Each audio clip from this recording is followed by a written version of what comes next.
Assalamualaikum warahmatullahi wabarakatuh. Selamat pagi saudara-saudara sekalian. Kita lanjutkan pembelajarannya. Kita masuk ke dalam bagian mengenai apa ini? Pemanasan prinsip kimia hijau. Nah, prinsip kimia hijau itu pada dasarnya bagaimana kita menggunakan segala sarana dan prasarana maupun konsep atau prinsip dalam berkehidupan yang sekiranya dapat meminimalkan polusi. Nah, itu adalah prinsip kimia hijau. Atau setidaknya yang berwawasan lingkungan dan tidak memberikan dampak negatif. Nah, itu adalah prinsip-prinsip kimia hijau. Untuk lebih pahamnya, kita coba akan mengerjakan mengenai soal diskusinya ya di sini. Menggunakan deterjen secukupnya saat mencuci pakaian atau benda-benda lain, itu jelas benar. 2. Membuang bahan-bahan kimia sisa pada tempat pembuangan sampah sesegera mungkin. Nah, ini berbahaya ini.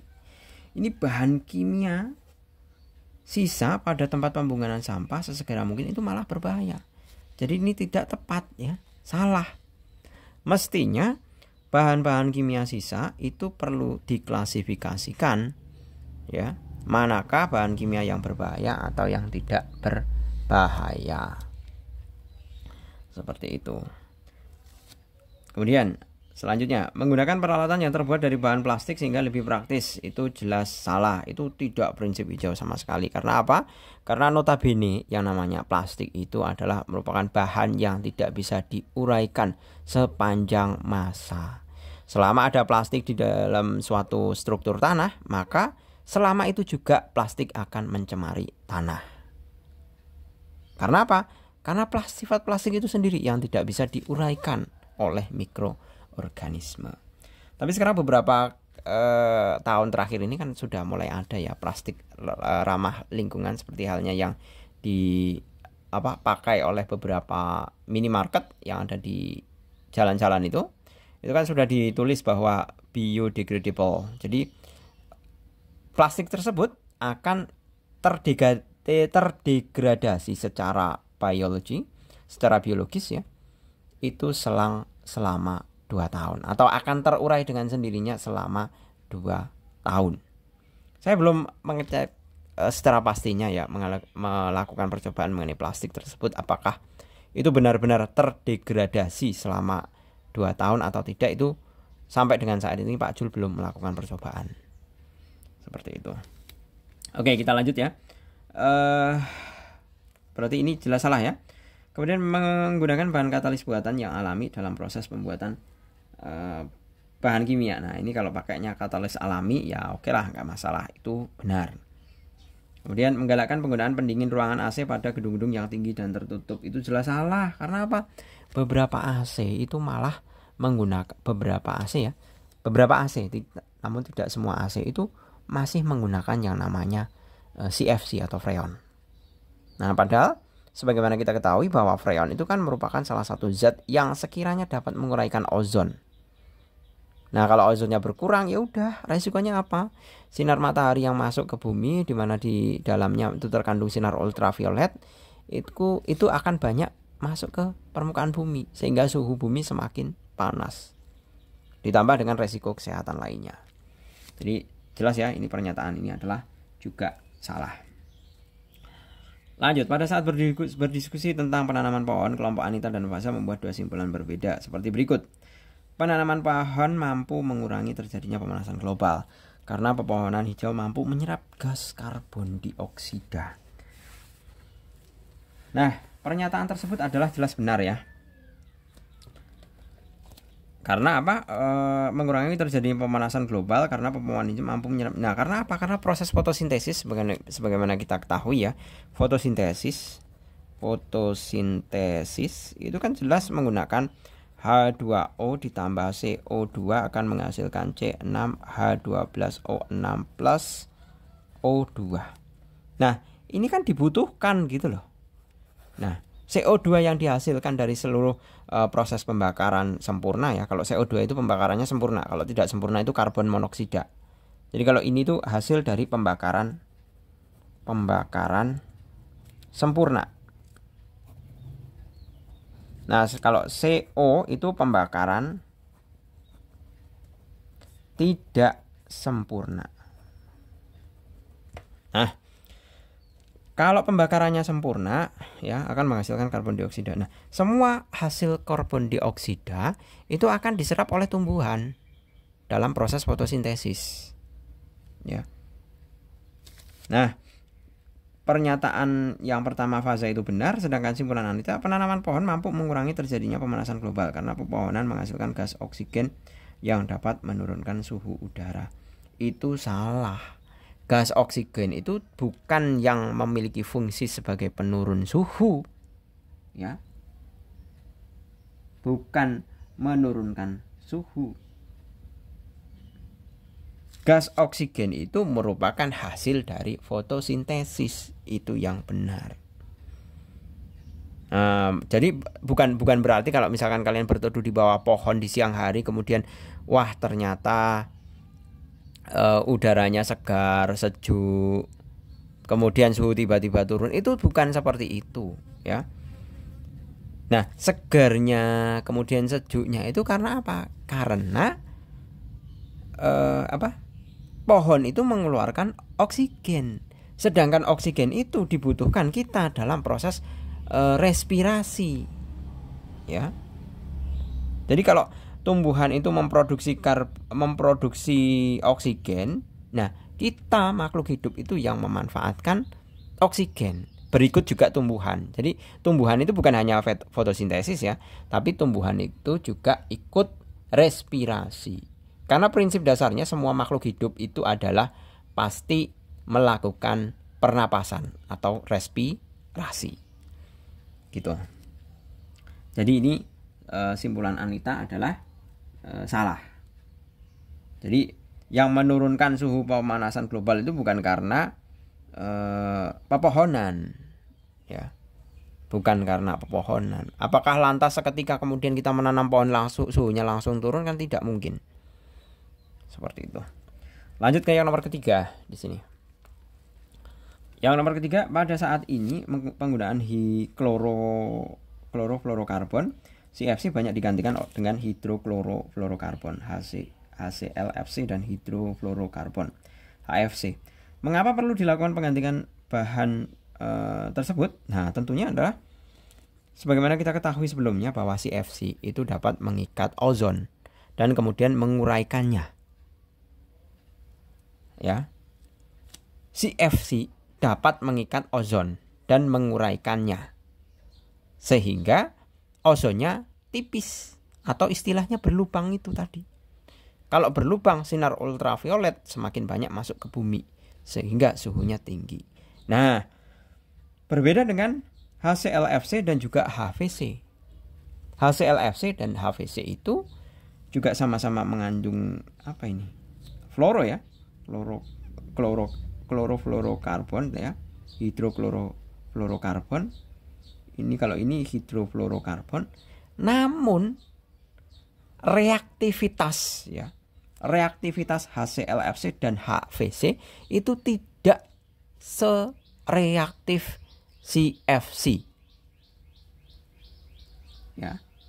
Jadi tidak sereaktif CFC. Memang dia reaktif, tapi mungkin katakanlah seperti ini. CFC reaktivitasnya 100%. Misalkan HClFC dan HVC itu reaktivitasnya 30%. Nah, kira-kira manakah yang kalian pilih? Kan tentunya yang paling sedikit menimbulkan dampak. Itu. Nah, ini yang tujuan dari kimia hijau itu seperti ini. Lanjut. Bagaimana keterkaitan dengan prinsip kimia hijau? Nah, keterkaitannya dengan prinsip kimia hijau tentunya adalah HClFC dan HVC itu merupakan bahan kimia yang lebih ramah lingkungan dibandingkan CFC. Nah, kemudian bagaimana pengaruhnya terhadap pemanasan global? Nah, pengaruhnya ya tentunya adalah penggunaan ini lebih aman, ya, lebih aman dibandingkan penggunaan CFC. Ya tadi karena dilihat dari ini nilai-nilai yang 100% dan juga 30% itu ini hanya perkiraan, atau ini belum melakukan studi ya mengenai perbandingan reaktivitas CFC dan juga CLFC dan HVC ini ya.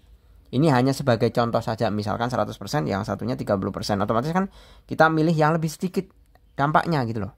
Ini hanya sebagai sampel saja. Jadi kalau misalkan kalian pengen benar-benar riset, tahu beneran dalam artian mengenai seberapa aktif sih atau seberapa efektif sih CFC maupun yang kedua senyawa ini, kalian bisa browsing. Browsingnya ingat tolong cari dari jurnal ya. Jangan kamu ambil dari situs-situs, dalam artian misalkan contoh ya Wikipedia itu kalau untuk rujukan ilmiah itu tidak sesuai, tidak bagus ya. Sebaiknya kalian cari rujukan atau sitasi atau literatur yang mengatakan perbandingan reaktivitas CFC dan kedua senyawa ini dari jurnal ya. Jurnal. Kalau kalian bisa ketik aja dalam bentuk bahasa Inggris atau misalkan beberapa kata kunci atau judul artikel yang kalian mau. Nah, biasanya kalau yang dari jurnal itu lebih terverifikasi. Dalam artian apa? Jurnal itu sebelum masuk ke dalam sebuah jurnal itu perlu melalui berbagai macam penyaringan. Yang menyaring itu orang banyak. Banyak pakar yang terlibat. Jadi kalau kamu nulis jurnal itu akan disaring dulu. Jadi tidak sembarangan orang bisa menulis jurnal. Apalagi kalau levelnya sudah jurnal nasional maupun internasional. Berarti itu menunjukkan bukti bahwa tulisan kamu, hasil kerja kamu, penelitian kamu itu sudah diakui.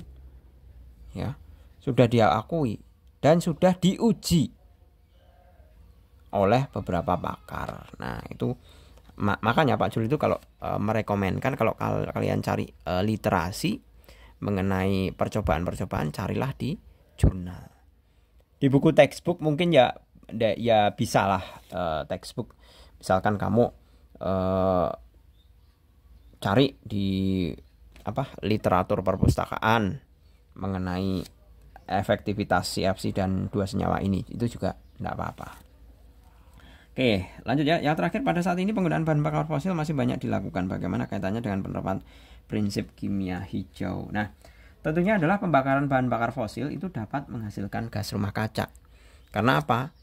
Setiap pembakaran ya, baik sempurna kalau sempurna tadi Pak Jul udah berikan ya, mesti hidrokarbon itu kalau ditambah dengan O2 itu pasti menghasilkan CO2. Nah, ini kan salah satu bentuk gas rumah kaca ya. Jadi hidrokarbon itu adalah senyawa hidrogen dan juga karbon. Itu kalau dibakar, ciri-ciri reaksi pembakaran adalah pasti ada oksigennya. Semua reaksi yang ada oksigennya itu pasti dia adalah reaksi pembakaran. Seperti itu. Nah, ini penggunaan bahan bakar fosilnya ini ya, hidrokarbon ini ya, minyak bumi.